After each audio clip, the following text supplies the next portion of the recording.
I caught my husband in bed with my sister. Everyone blamed me for neglecting him while I worked 3 jobs, so I taught him a lesson on what being left out feels like. Hey everyone, I'm 27, female. I've been married to my husband for 1 year now. My husband Tim is 28 and unemployed. He is jobless by choice. Why? Because he thinks that since I am the more educated one amongst us, I should be the one to provide for the family instead of him. He was not like this when we started dating. We met during our university years. I made the dean's list and he dropped out. I assumed it was because it was overwhelming for him and that he would eventually figure his way out. Several jobs in this world do not require you to have a university degree, so I was hoping he would figure out where his passion lies and how to have a stable income despite being a dropout. When he said his passion lies in gaming, I understood. He decided that the best action would be to focus on his YouTuber and Twitch channels. I was supportive of his dream. I know I sound like I did not believe him or his dreams, but I assure you I did. 2 years before we got married, he told me his idea, and I supported him. But in the last 3 years, he has done nothing to increase the reach of his channel. He casually streamed his games. He was not regular with them either, and he refused to use any of his social media accounts to increase the reach of his Twitch. He did none of the things that he should have been doing, and the whole pressure fell on me. Before the wedding, the pressure was not that much as we were not living together for an extended time. But right after we got married, I realized the stress. When I communicated that with him, he started saying that since I got the degree, I am the one who's capable of earning more, then I should be the one doing it. I should be the one to do a 9-to-5 job and earn money to provide for our family while he works on his Twitch. I agreed because I figured I would be able to figure it all out. But then his demands started flowing in. He wanted 4 monitors, a good gaming rig, a high-quality camera, all premium services on apps he used, and a lot more that was costly. I slowly had to start taking up more jobs. By 3 months into the marriage, I had 3 jobs. When I tried to communicate with him about expectancies and money, he went off on me. He has gone as far as to tell me that when his channel takes off, he will be supporting me as well. I told him that I appreciate his excitement, but it would be great if he could get a job at first and parallelly run both of those. That way, the stress would not be on me constantly. I told him that my managing 3 jobs just to keep everything afloat was affecting me a lot, making me completely exhausted, but he could not care less. He simply did not care at all. I could not even recognize the man I love. So, understandably, I started talking less with him. I focused on my jobs, making sure I earned enough and I could keep us afloat. Every time I tried to talk to him, it would end up in a bad argument that would ruin my mood for the next 3 days. We would spend time together. I'm not saying we did not, but I stopped speaking with him about things that mattered so much to me, especially work and bills and everything. I suppose that is where different things started being left unsaid, and the more things stayed unsaid, the fewer things we had to talk about. But I still loved him. I did my best to provide for him. I would come home, cook dinner for him, make sure he ate properly, would do his laundry, and lay out his clothes for him in the morning before I left for work. I was doing my best to be the best wife for him. The only thing I could not give him was the physical bit of things. I did not have the energy to have sex with him every night. He would ask every night, and I would refuse every night. That started becoming a huge topic for our arguments, which was a bother.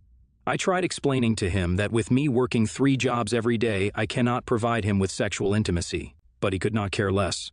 It was like I was speaking with someone who simply did not want to understand. It was hurtful. It felt less like a partnership and more like a solo venture. I felt like I was the only person doing things and giving things in this relationship while he did not care. But somewhere I thought I was being oversensitive. I know that I am overstressed, so my being oversensitive to the stress was not surprising. It was a hypothesis that I was desperate to believe. But everything changed when I saw him in bed with my sister. My sister Amy is 25. She has always been somewhat of a princess. When she was born, she was very ill, and that caused my parents to be extremely protective and coddled her. No matter what the situation was, they would always choose Amy over me. It was strange. Somewhere that behavior got to Amy, and she too treated me just as badly whenever she had the chance. She genuinely believes I did not deserve anything good in my life, and when I started dating Tim, Amy was not happy about it. She had often tried to seduce Tim, and each time Tim had brushed her aside. When I told our parents about the situation, my family told me that I was being insecure and I should allow Amy and Tim to have a good bond. Despite my refusal and displeasure, Tim and Amy were often clubbed together. I knew that Amy was coming over to my house often when I was not home because it was on the way to her apartment. But I had not expected her to sleep with my husband. When I caught Tim and Amy together, I was shocked and disappointed. I was extremely upset with both of them, and they dared to tell me that I had this coming. Amy smiled and told me that I should have been there for Tim, and if I was, then this would not have happened. Tim agreed with her. In his eyes, I was an absent wife, and I should have been there for him. But since I was not, he tried to find comfort in the arms of Amy. It hurt to see them act this way. It was like I was the one who was being completely unreasonable by being angry about my husband cheating on me with my sister. Even my parents gave their 2 cents, which will along the lines of, if I was there for Tim, then he would not have gone to Amy. Hearing all of those things made me angry. I'm not someone who would go for a screaming match. Instead, I decided to be petty. I was the one who was paying for everything that he was using, which included all the premium services of Discord and Twitch, etc. So I decided to seize control of all of those things. I took over all of his accounts because he is an idiot who keeps everything logged in on his PC. I spent a good 30 minutes meticulously changing every password and recovery method for his accounts. I also stopped cooking his meals for him. It took him a day or two to realize how everything had changed because he was too busy hanging out with Amy these days. But now that I have done all those, he is not very happy with me. But it is my turn to not care, and I can't be bothered by his displeasure. TLDR, stupid husband cheated on me with my sister, so I took control of all his accounts and refused to be there for him the way I was before. He is not too happy with me. Update 1. Hey everyone, thanks for all the sweet comments that you guys have been leaving. You are so sweet.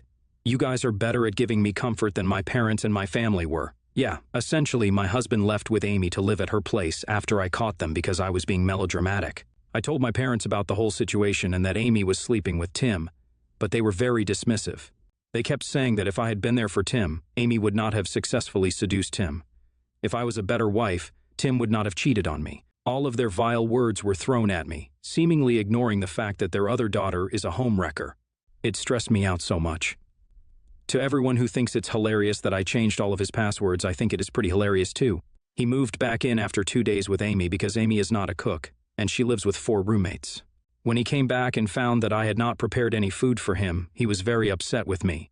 I told him to contact Amy for dinner instead. While that did earn me a escaping phone call from my parents, who inevitably heard from Amy what I had said, I do not feel any guilt.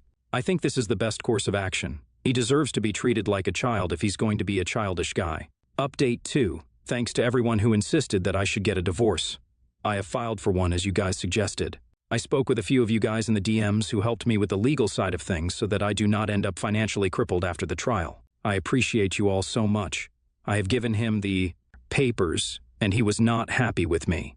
He told me that I'm being overdramatic by wanting to break up with him. He even said that Amy was just a fling, and he would be more than happy to let her go just for me, which was not the statement he was saying when Amy was around. Tim was not at all guilty of cheating on me. He justified his actions until I gave him the papers, and then he changed his colors. He is as useless as a paperclip, and I do not want him in my life. I told him that clearly, and I have a feeling that I have to deal with his drama for a while until he signs the paper. But I am hopeful that eventually he will sign the papers. Amy is doing her best to get him to sign the papers because she thinks having Tim would be the best thing.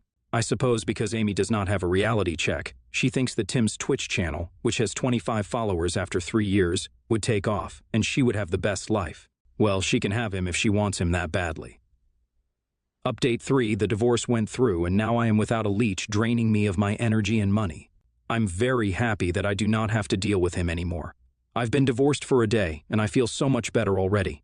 As far as Tim and Amy and my parents are considered, I have decided to cut off contact with them. I saw the way they behaved, and I realized that if I am cutting off Tim for the sake of my mental health, then it is better to cut my sister around my parents off as well just for the sake of it. I am looking for a job that is on the West Coast so that I have an excuse to move away from them. And once I have the opportunity, I'm not planning on coming back. Wish me luck, guys. I want to get away from here.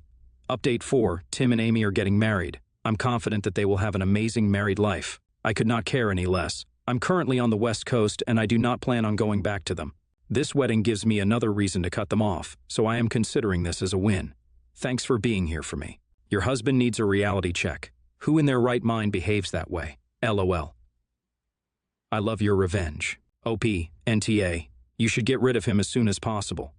You deserve someone who is not as draining as he is. Next story, female, 30. When I first married my husband, male, 36, and moved in with him, I decided to give my stepdaughter my old dresser and nightstand from my parents' house. My set was much nicer, and she loved it, so we got rid of her old dresser during the move. It's been about 4 years now. My husband and I have a 2-year-old daughter and are expecting another girl in February. We have been co-sleeping with our daughter since she was born, and she has shared our room, but now we need to move her into her own room. I have always wanted my children to have my old things from my childhood, and that included the dresser set. When we gave my stepdaughter the dresser, I had made it clear to my husband that once we had children, our children would be using it since it is mine. He agreed, and still agrees with me. So we decided to discuss it with my stepdaughter. She was upset that we were taking it away. We tried to ask her to downsize her things so that she can store her clothes in the closet, but she refused, saying we should just buy a new dresser for our daughter. So after she left, we decided to leave her clothes on her bed and take the dresser out ourselves. After she came back the next weekend, she waited until we left the house and moved the dresser back into her room. My husband had another discussion with her, and we let her know that was unacceptable. Now her mother is involved and is calling us, telling us we are being unreasonable and should just buy a new set. The thing is, my husband and I have also decided to start buying new clothes for my stepdaughters. We already send her mother child support, and we need both the money and space. Once she grows out of her clothes, she will not need dresses. So there is no point in buying a new one when we need to save money. Update, my stepdaughter is 13, and no, we did not tell her beforehand that it was a loan. But it was expected of her to give it back if we asked, as we are the adults and the parents. I don't think it's wrong to ask her to bring clothes from her mother's, as she only visits every other weekend. Update 2. After reading the overwhelmingly negative comments, I can now understand why my actions might seem selfish. As you read, there were other things that we wanted to give my children from my childhood, and some of those things were my old toys, which I also gave to my stepdaughter. She had no issues giving up those toys for her sisters to have them, so I assumed it would be the same for the dresses. We have given it some thought and have decided to let her keep the dressers until she outgrows them, and we will just buy a new one for the other girls to share. I honestly didn't think this would blow up like it did over such a small issue. YTA, I have no idea who you think you are. But you are one thing, an extremely terrible stepmother who is very selfish and apparently only cares about her own flesh and blood. Your husband is still required to buy his own daughter things, even though he is paying child support. You gave her the dresser and nightstand without telling her the deal behind it. You cannot take it back. You told the wrong person about the deal, and now you have to deal with the fact that you cannot use it for your own flesh and blood. I used caps lock. Maybe that way you understand how wrong you are. Next story throwaway, Aitia. Asking because sometimes I feel like I'm going crazy or like I'm toxic. Female, 25, lost my job last month through a disciplinary process in which I was accused of something I didn't do and decided to quit rather than write it out, as I'd been unhappy there for a little while. The circumstances of this situation were very difficult, and I struggled with the transition, and I'm still ashamed and embarrassed by it all, even though it turned out for the better. Landed a better job with insane benefits after a day and a half of resigning. I told my partner, male, 31, that I didn't want his family to know the circumstances of me leaving my last role. He could tell them I quit under difficult circumstances, and that I had to find a new job very quickly, but not all the ins and outs. Example, she was accused of this gross misconduct, this is why, etc., etc. This morning, it turns out he's told his mom and brothers everything despite me asking him not to, and then when I said that wasn't okay calmly. He's not respected my boundaries. He went off at me and has accused me of trying to control how he speaks to his family and what about, and arguing that since it's been a while, he thought it'd be okay. He said since it's impacted his life too, in that he was staying with me while it happened, and that's it. No financial committal or personal implications on him. It was his experience too, and he's allowed to decide how he speaks about it. AITA for feeling upset by this, and am I asking too much? Edit to add context. We're not married. We've only been together for a year, and I've only met his family a handful of times, so it hurts that they don't know me very well and now have a negative impression of me. Ari, the gross misconduct. I was accused of working for a competitor but have evidence that it wasn't the case, but chose to resign before the investigation had even started rather than use that evidence. I also was on suspension for a total of 2 days before resigning, and that is what I found embarrassing. Along with changing jobs so close to Christmas, when I discussed an upcoming promotion at my previous role with my friends, family, and mentioned it to my boyfriend's family so they'd know leaving was a flash decision. His mother and brothers are his family. He looks at you as just his girlfriend. You had a boundary, but you're just a girlfriend, so he can just ignore it because you are not family, and he made you being let go as him going. Through something that's like a man saying this month's menstrual cycle was hard in the US. It's just so many red flags of disrespect still to come. NTA, but reconsider this guy. NTA, your request was not difficult. It was your experience, and telling them that you left on difficult circumstances and quickly found a better position was as much as he should have said. Now that you know his stance on sharing your personal info against your wishes, you have two options. Don't tell him anything. You don't want him to share or end the relationship. He sees nothing wrong with what he did, betrayed your confidence, and will do it again. He's very immature for his age. NTA, it wasn't about him. It wasn't about his family. It was about you and your private and personal life. He had no rights to cross your boundaries by telling private information that you explicitly told him not to share to the exact people you told it not to share it with. That's just malicious gossiping with extra steps. He doesn't get to act like the victim, where not only he's the one in the wrong, but he's also not the one being hurt. Don't let him convince you that you must have done something wrong for him to betray your trust.